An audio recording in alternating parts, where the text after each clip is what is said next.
Mesdames, Mesdemoiselles, Messieurs, bonjour. Ou plutôt bonsoir, il fait nuit.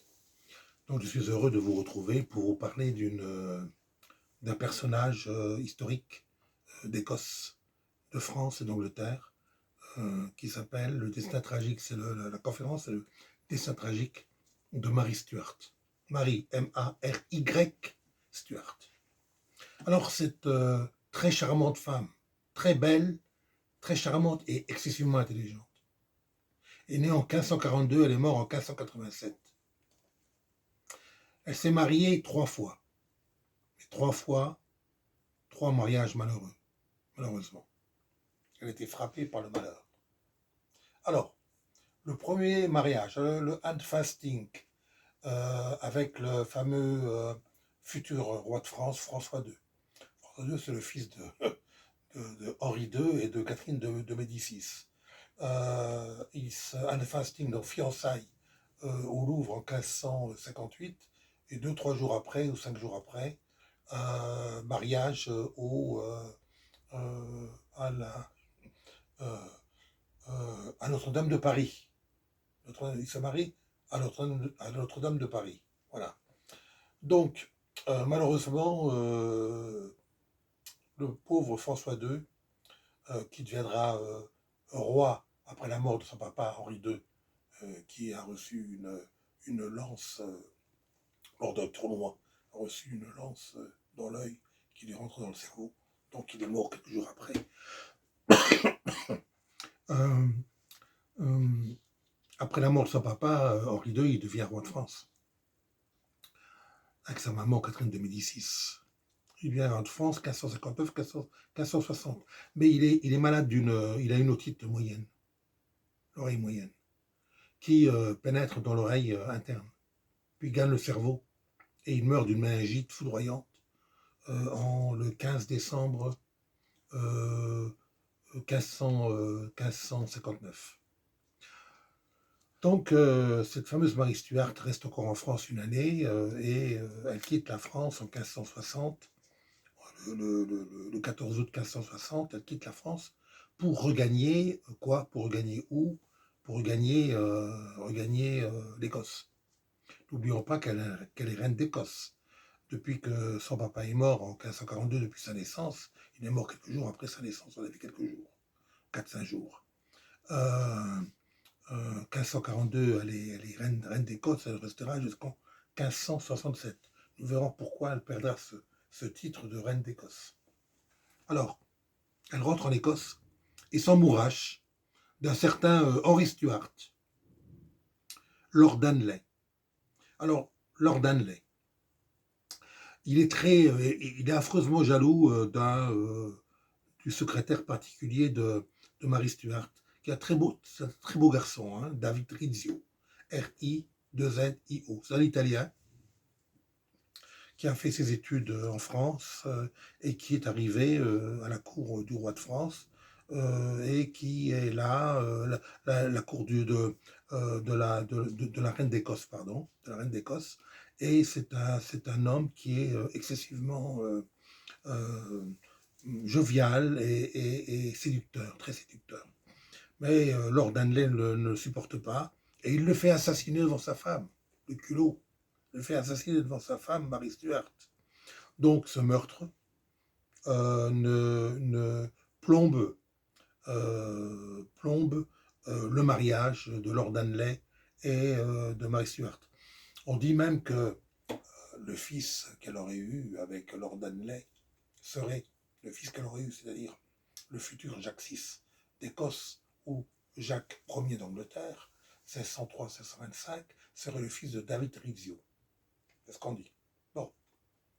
Alors, cette Mary Stuart, qui est la fille de Jacques V, qui s'est mariée avec Marie de Guise, une bonne catholique. Alors, donc, c'est une catholique, elle aussi, hein, Mary Stuart, une catholique. D'ailleurs, Lord Danley est le meneur catholique, est un meneur catholique du très très haut niveau.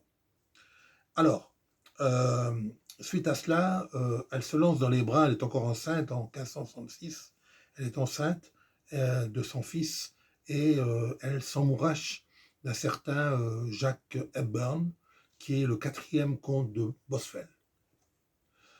Alors, elle s'amourache. Mais entre-temps, le pauvre Lord Danley, qui est apparemment malade de la syphilis, il est syphilitique, le pauvre, il meurt assassiné. On le retrouve dénudé, à moitié dénudé, dans son jardin, apparemment étranglé, suite à une explosion qu'il y a eu à l'intérieur de sa maison. Alors ce meurtre, bien sûr, plombe à nouveau le mariage de Mary Stuart et du comte de Boswell. Boswell est jugé, mais n'est pas condamné. Alors que Mary Stuart est enfermée au château de Loch Leven. Elle y reste jusqu'en 1568. Au mois de mai, 1er mai 1568, elle s'évade de Loch Leven. Très rapidement, elle lève une petite armée de 8000 hommes, mais est battue à la bataille de Longside, et elle est obligée de fuir où? Elle fuit en Angleterre. Alors elle fuit en Angleterre pour sa perte, la pauvre, parce qu'en Angleterre, qui l'attend, c'est une de ses cousines, Élisabeth Ier Tudor, qui, au lieu de la recevoir gentiment et de l'installer dans un château, il y a tellement de châteaux en Angleterre qui ont été construits depuis Guillaume le Ier, depuis Guillaume le Conquérant, que bon, on est au XVIe siècle, là, il y a de nombreux châteaux qui sont libres et qui peuvent recevoir cette pauvre Mary Stuart. Au lieu de la loger aimablement et courtoisement dans un château, elle la place en résidence surveillée. Donc elle restera pendant 18 ans, la pauvre. Mais au bout d'un certain temps, elle est suspectée, Mary Stuart est suspectée de fomenter une révolte contre la reine d'Angleterre, Élisabeth Ier Tudor. Donc celle-ci décide de lui faire couper la tête. Voilà. Et sa tête est coupée le 8 février 1587. Donc elle a 45 ans. Il est 10 heures du matin, pardon. Son bourreau, complètement saoul, un écossais, complètement saoul, certainement au whisky, je sais pas, s'y prend à 3 fois pour lui couper la tête. Donc vous vous rendez compte un petit peu la souffrance qu'elle a dû souffrir 3 fois pour lui couper la tête, trois coups de hache pour lui couper la tête, pas en une seule fois, mais en 3 fois. Voilà. Bon. Toujours est-il qu'elle se dit martyre chrétienne, et toute sa descendance, la descendance des Stuart, sera d'elle, viendra d'elle. Donc elle est la mère du roi d'Angleterre, Jacques Ier, 1603-1625, ensuite de Charles Ier, qui a eu lui aussi la tête tranchée par les sbires de Cromwell, Charles II et Jacques II d'Angleterre, ou Jacques VII d'Écosse. C'est sa descendance directe. Voilà. Donc c'est une femme qui fut excessivement brillante. Elle fut élevée elle avait sa maman qui était française, bien sûr, hein, Marie de Guise. Elle fut élevée à la cour du roi de France, et elle était excessivement brillante. Elle parlait 5-6 langues. En dehors de l'anglais, de l'écossais et du français, elle parlait l'italien, l'espagnol et plusieurs autres langues.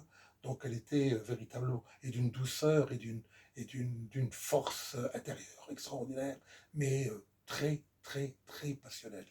La passion, c'est quelque chose pour elle. Elle s'illuminait de bonheur lorsqu'elle voyait un homme qui lui plaisait.